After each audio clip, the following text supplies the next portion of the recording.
Ladies and gentlemen, welcome to the 9 p.m. English News Edition brought to you live from RTD channel. And tonight, as headlines, we have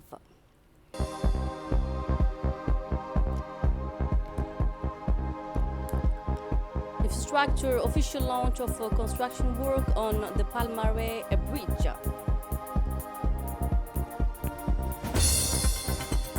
And on the international scene, Middle East, Trump announced a Qatari-mediated ceasefire. Those were the top stories and welcome back in our newsroom. We begin with this press release from the Presidency of the Republic. The Republic of Djibouti strongly condemns Iran's aggression against its brother nation Qatar. This action clearly violates Qatar's sovereignty and breaks international law and the basic rule of good relation between neighbors. Djibouti reaffirms its full solidarity and support for Qatar in the face of this unjustified attack. There is absolutely no justification for end. Today, the Minister of Justice and Acting Prime Minister Ali Hassan Bahdon hosted the UNDP resident representative to Djibouti, Madame Emma Anou. It was a farewell visit as her mission in the country came to an end. During the meeting, Madame Anou did not fail to thank the Minister and Acting Prime Minister for his warm hospitality throughout her stay in Djibouti. She praised the strong relationship she built with the various local partners and institutions. She also expressed how proud she is of her professional and personal experience in Djibouti, describing it as rewarding and full of positive experience. In response, the minister highlighted the crucial role of UNDP played in supporting Djibouti's development. And still with the national news, a major day for the future of land and environmental governance concluded Sunday in the main meeting hall of the National Assembly. Under the theme Land Governance, Gender and Climate Resilience, the event was organized by the National Assembly in partnership with IGAD and GISA. It brought together a wide range of political, institutional, and community leaders from across the country. A strong turnout of women MPs highlighted their key role in promoting a fair and sustainable management of land resources. They emphasized the need to better include gender consideration in public policies, especially in land access, while climate change impacts are becoming more severe. Discussion focused on updating existing laws to include women's rights, support sustainable farming methods, and prevent land conflicts. And it was at the top series this morning. The official launch ceremony for the construction of the Palmare Bridge took place, attended by several high-level dignitaries. The event was led by Mr. Hassan Hamed Ibrahim, Minister of Infrastructure and Equipment. It marks a major milestone in improving the cables, road infrastructure, and among guests were included Ambassador of Japan to Djibouti, Keishi Hara, a JICA resident representative Enu Kotoshi, and the Director General of the Djibouti Road Agency, Subhane Said. Funded by Japanese cooperation through JICA, this key project aims to ease the traffic congestion in strategic areas of Djibouti City and make infrastructure more resilient to climate risks. Construction is entrusted to a specialized Japanese company. This partnership highlights the strong bilateral ties based on solidarity, technical expertise, and sustainable development between Japan and the Republic of Djibouti. In his address, the Japanese ambassador to Djibouti praised the strong bonds of friendship and cooperation between Japan and Djibouti. Let's listen to him. Djibouti se situe. In his address, Mr. Keishi Hara, ambassador of Japan to Djibouti, warmly reaffirmed the strong bonds of friendship and cooperation that unite Japan and the Republic of Djibouti. Speaking with conviction, the ambassador emphasized that the partnership between the two nations is rooted in mutual respect, shared values, and a long-standing commitment to peace, stability, and sustainable development. He highlighted that Japan, through its international cooperation agency JICA, is proud to contribute to meaningful infrastructure projects that not only address present-day challenges but also create a foundation for future generations. This bridge, he stated, is more than just a physical structure. It is a symbol of our collective ambition to build a resilient, connected, and prosperous Djibouti. Mr. Hara reiterated Japan's enduring commitment to supporting development efforts in key sectors such as transport, education, health, and disaster resilience. He also praised the professionalism and efficiency of the Djiboutian institutions involved in the project, noting that this kind of bilateral cooperation stands as a testament to what can be achieved when nations work together in a spirit of partnership and solidarity. Closing his remarks, the ambassador expressed his hope that the Palm Grove Bridge would not only ease traffic congestion but also serve as a catalyst for economic activity and improved living conditions in the surrounding neighborhoods. Minister Hassan Ahmed Ibrahim highlighted the Palmare Bridge project as a key solution to the reduce traffic between Balbala and downtown Djibouti city. Here is the minister's speech. Ce pont n'est pas seulement une infrastructure supplémentaire sur Taking the podium, Mr. Hassan Ahmed Ibrahim, Minister of Infrastructure and Equipment, opened his speech by welcoming all attendees and expressing his gratitude for the presence of key stakeholders, particularly the Japanese delegation, whose unwavering support made this ambitious project possible. He underscored the strategic importance of the Palm Grove Bridge, Pont de la Palmare, as a critical component of the government's broader vision to modernize Djibouti's infrastructure. This project, the minister stated, is a virtual step towards alleviating traffic congestion in one of the city's most rapidly growing areas. It will facilitate mobility, improve connectivity, and promote economic and social integration. The minister paid tribute to the government of Japan and JICA for their continued partnership, highlighting that their technical and financial support has constantly delivered high-quality, durable infrastructure tailored to the specific needs of Djibouti's urban development. The Japanese commitment to excellence is evident not just in their expertise, he said, but in the values they bring: resilience, innovation, and long-term vision. He went on to describe how the bridge would not only ease the daily commute for thousands of residents, but also serve as a buffer against climate-related disturbances. Thanks to this modern design and resilient engineering, we are building not only for today, he affirmed, but for the future generations who will inherit a capital that is stronger, more inclusive, and better prepared to face tomorrow's challenges. And now let's listen to the reaction of the Director General of the Djibouti Road Agency. In his address, Mr. Subani Said Ismail, General Director of the Djiboutian Roads Agency, began by expressing his deep satisfaction and pride in witnessing the official launch of the Palm Grove Bridge project, an initiative that represents a milestone in Djibouti's international infrastructure development strategy. He began by acknowledging the leadership of the Ministry of Infrastructure and Equipment and the valuable support of international partners, particularly the government of Japan and the Japan International Cooperation Agency. This project, he remarked, is a fine example of what can be achieved through collaboration, technical excellence, and a shared commitment to long-term development. Mr. Subani emphasized the operational and technical importance of this bridge within Djibouti's urban transport network. The Palm Grove area, he explained, has experienced rapid demographic and economic growth in recent years, placing increasing pressure on the existing road infrastructure. The construction of this bridge, he stated, is not just a response to today's congestion. It is to a forward-looking solution designed to anticipate and accommodate the city's expansion.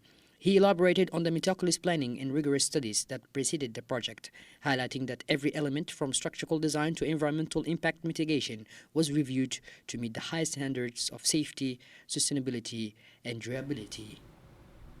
And now let's watch this report about the big sacrifices people made in 1966 to get independence.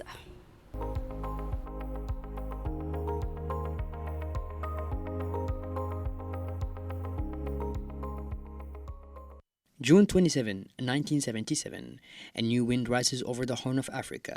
In Djibouti, the crowd is in a trance. Hearts beat as one, tears mix with songs, and blue, green, and white flags into the sky, marked by a red star. On that day, the people celebrate independence. But behind the jubilation, in the floats of the brand new flag, lie the wounds of a long and painful struggle. What the world sees is a birth. What history remembers is a labor marked by suffering, for independence was not a gift, but a conquest. It bears the bitter taste of tears, the dull thud of batons, the silence of torture chambers, and the blood shed of those whose names were never spoken. In the 1960s, the French territory of the Afars and the Isas, future Republic of Djibouti, lived under tension. This small land wedged between the Red Sea and imperial ambitions drew intense attention. In Paris, there was fear of the rising tide of nationalism.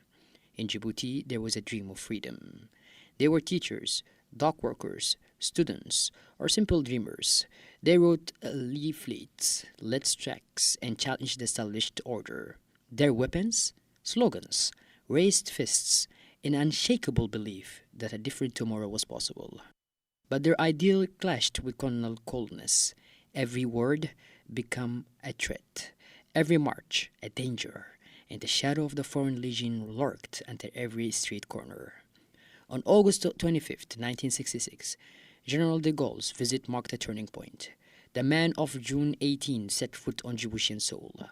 For many, it was a provocation, so the people took to the streets.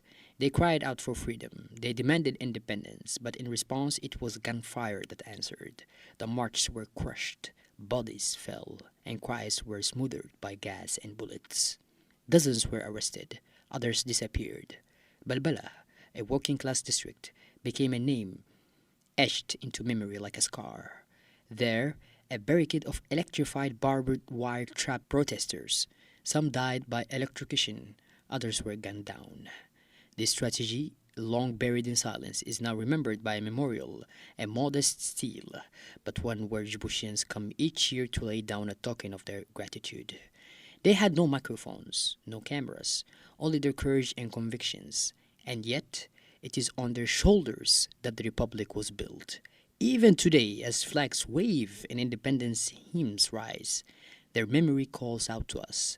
This past is not a relic, it is a warning, because sovereignty, like freedom, is never fully possessed. It must be nurtured, defended, earned.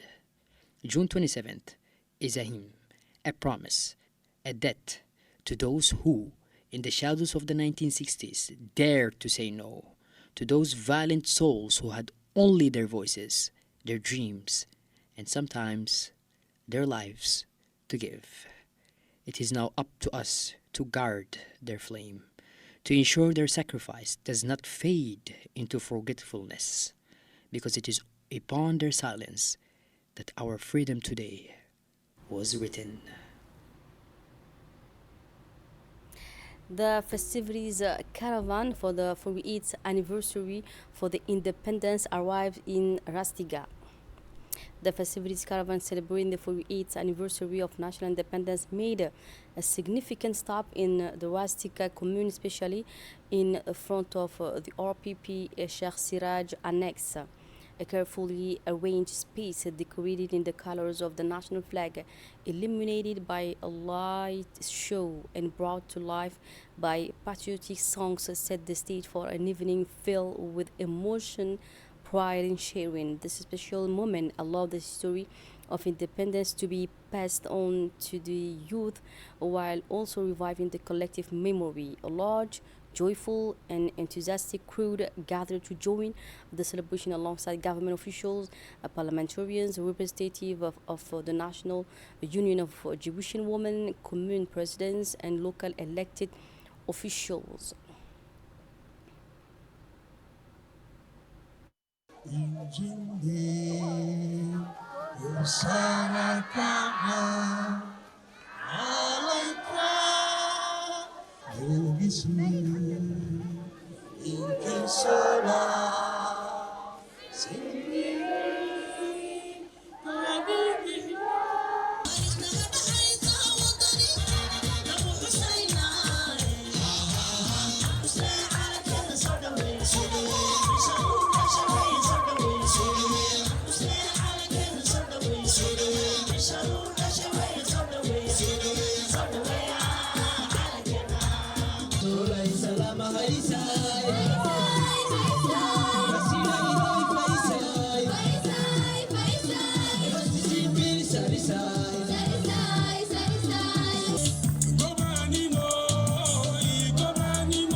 In a brief speech, the president of Wazdika Commune emphasized the citizens' commitment to the values of freedom and unity, praising the youth role in carrying the message of independence.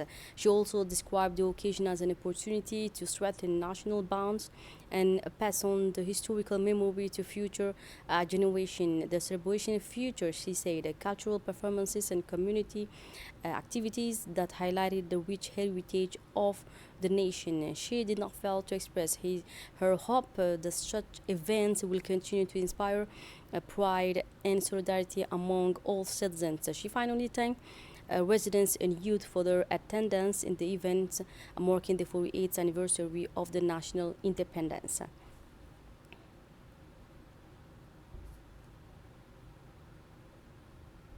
In El Sibih now, a Harbi music band on a tour inside the country to celebrate the 48th independence anniversary.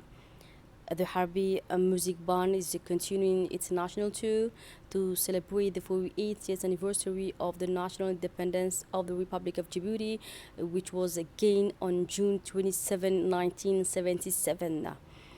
Yesterday afternoon, the band arrived in El Sibih region with a high-level delegation from the Djiboutian armed forces. They were warmly welcomed by officials and the local people. The delegation was led by Colonel Zakaria Sheikh Ibrahim, the Director General of International Relations in the Djiboutian Army Forces. It included several senior officers and members of Harbi music band. At the city entrance, local authorities led by the commander of Al Sabih Battalion, Commander Osman Abdullah, received them. The visit included a special musical and national event to promote unity and peace. The tour aims to organize cultural and musical evening for the army forces stationed in the interior regions as well as for the local residents. It supports values of patriotism and community belonging. The event took place in front of the prefect region in Al Sabih city. It was a festive atmosphere with the patriotic song performed by Harbi Band along with local youth. This event works to reinforce peace, unity, and social cohesion through culture and art, helping build a connection between the government and citizens in all parts of the whole country. The event was attended by many officials, including the prefect of Al Sabih region, Abdul Malik Mohammed Banouita, the head of the regional council, Shamaki Hassan Al-Ali, several members of parliament, local elected leaders, and both civilian and military officials.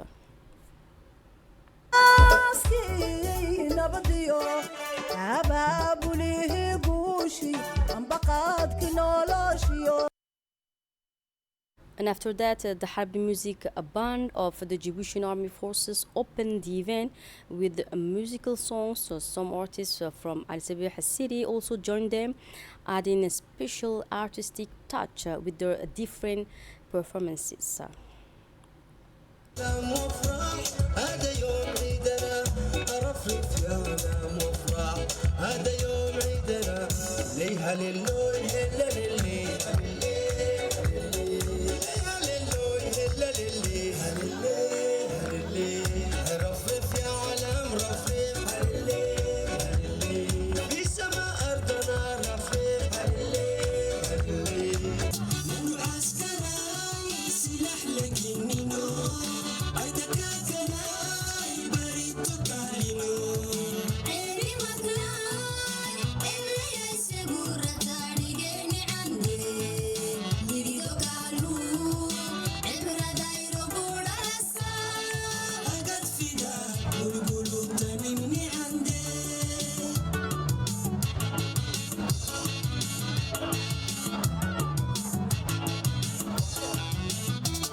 Let's head now to Angola, where the Republic of Djibouti is taking part in the 17th African United States Africa Summit held from 22nd 25th 2025 in Luanda, the capital of Angola. The Djiboutian delegation is led by Mohamed Warsama Dirie, Minister of Commerce and Tourism, who is the special envoy of the President of the Republic. He is accompanied by Musa Jama Force, Counselor of the Djibouti Embassy in Addis Ababa, and Mohamed Ahmed, a technical advisor at the Ministry of Commerce and Tourism.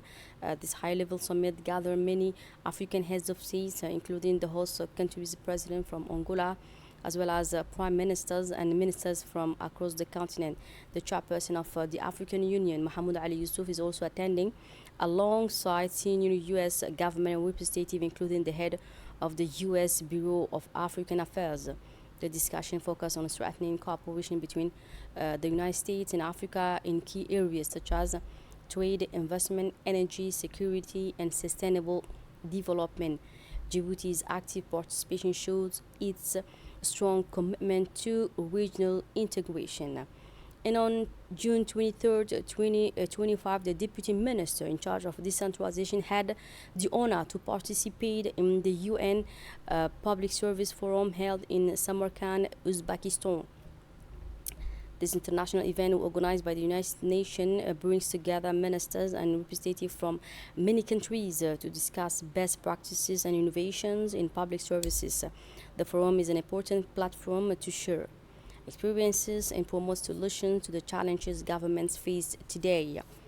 During his speech, the minister emphasized the key role of decentralization in improving the quality of services offered to citizens. He said decentralization is not just an administrative matter, but a real way to bring decision closer to the people. And let's come back now to the countries where the State Secretary in charge of Sport, Hassan Mohamed Kamil, chaired the official naming ceremony of the Djibouti Tennis Center in honor of the late Mohamed Hamed Hussein, former president of the Djibouti Tennis Federation. The event was attended by a large audience, including sport figures, government officials, former colleagues, friends, and family members of the late Mohamed Hamed Hussein. Everyone gathered to honor a man who made a lasting impact on the development of tennis in Djibouti. And among the prominent guests were Ahmed Arita, a former ambassador of Djibouti to Japan, Hassan Mohamed, technical advisor to the Prime Minister, and Khadija Ibrahim Idris, Secretary General of the State Secretariat for Sport.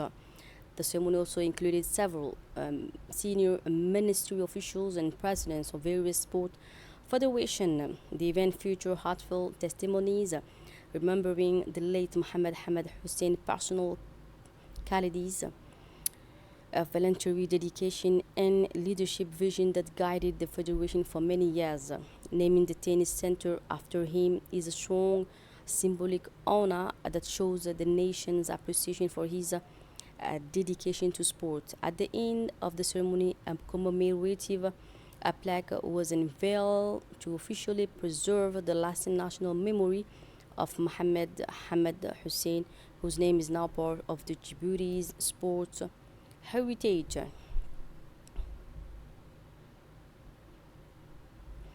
Other news, yesterday at the Ayla Grand Hotel, an important event took place, a full day dedicated to the challenges of modern technology. It was organized together by United Nations Development Programme, the National Agency for Statistics and Information Technology, and the University of Djibouti. The event brought together key figures, including the Secretary General of the government, the Minister of Economic Development and Innovation, as well as a representative from the public sector, academia, private companies, and international organizations.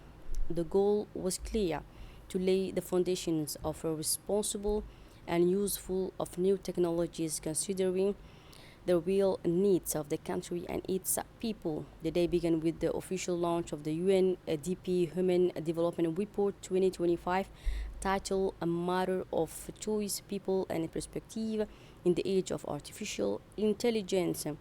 This report highlights the importance for every country to make informed decisions so that technologies benefit everyone, especially in terms of equality, citizens' participation, and fair access to innovation.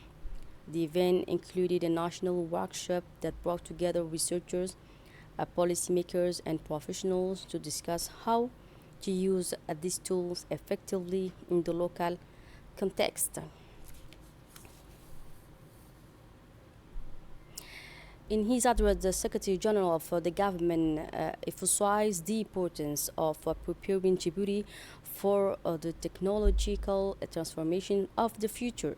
He stated that embracing modern technology, especially artificial intelligence, was not optional but necessary for national development. He pointed out that such innovations must be aligned with the country's priorities and social values. He mentioned that the government was committed to ensuring that the use of technology serves all citizens equally and that no one is left behind. He also underlined the need to create a national legal and ethical framework to regulate the use of these tools responsibly. Furthermore, he encouraged stronger cooperation between public institutions, academic bodies, and international partners to build local expertise and promote sustainable innovation. He finally concluded by saying that the forum was a key opportunity to open inclusive discussion and shape a clear roadmap for the responsible use of new technologies in Djibouti. In health now, the Secretary General of the Ministry of Health, Mohammed Ali, led a meeting to share the results of support mission that were a part of efforts to strengthen malaria prevention activities under the National Malaria Control Program. For over 6 months, the Ministry of Health received technical support from two international experts. Thanks to their help, important strategic tools were updated and developed to improve the country's ability to fight malaria carrying mosquitoes. In his speech, the Secretary General praised this technical support, calling it a result of teamwork and valuable expertise that help improve public health in a lasting way. He highlights some key documents that were created, such as the plan for managing and promoting mosquito control using a larvicide and the National Plan for Managing Insecticide Resistance. And this tool will help the PNLP respond better and more effectively to the changing challenges of mosquito control. The meeting brought together several important partners: the health advisor to the President of the Republic, the President of the Boulouse Commune, a representative of the World Health Organization, a representative from the French Embassy, and other national and technical institutions. And for his part, the Secretary General of the Ministry of Health, Mohammed Ali, did not fail to express his satisfaction with the results achieved, stating the support mission marks an important step in strengthening our national capacities. Thanks to the expertise provided, we have been able to make significant progress, he stated. He also emphasized the importance of continuing this momentum to achieve lasting improvements in malaria control. Further collaboration with international partners will be essential to sustain this effort, has finally concluded the Secretary General of the Ministry of Health, Mohammed Ali. The People's Palace hosted an important training session today for National Association and NGOs, organized by the NGO, PLA, and UWICA as part of the capacity building project for technical and operational strengthening of the Forum of Action for Association and NGOs for Sustainable Development. This initiative aims to equip civil society actors with the practical and strategic tools to improve the impact of their actions. Under the theme Communication, Advocacy, Dialogue and Partnership, the training brings together representatives of NGOs, local associations, as well as technical and institutional partners. Moving on now to the international scene, Donald Trump announced a ceasefire between Israel and Iran, brokered with Qatar's mediation, despite deadly Iranian missile strikes on Israel shortly before it took effect. Dini tells us more. US President Donald Trump has announced a ceasefire agreement between Israel and Iran. Brokered with Qatari mediation, the agreement is expected to take effect within 6 hours and last for 12 hours. Trump declared that the war would be officially over following this period. However, despite Trump's announcement, Iran has officially denied reaching any kind of agreement. Iranian Foreign Minister Abbas stated early Tuesday morning that his country has not concluded any agreement with Israel regarding a ceasefire. The Fars news agency quoted an Iranian official as saying that Tehran has received no official or unofficial offer on the matter. On the other hand, Israeli Prime Minister Benjamin Netanyahu announced that the ceasefire deal had been reached following intensive diplomatic and security efforts, noting that its implementation would proceed gradually, bringing an end to 12 days of fighting. So that's it for tonight news. Thanks for being with us and have a good night.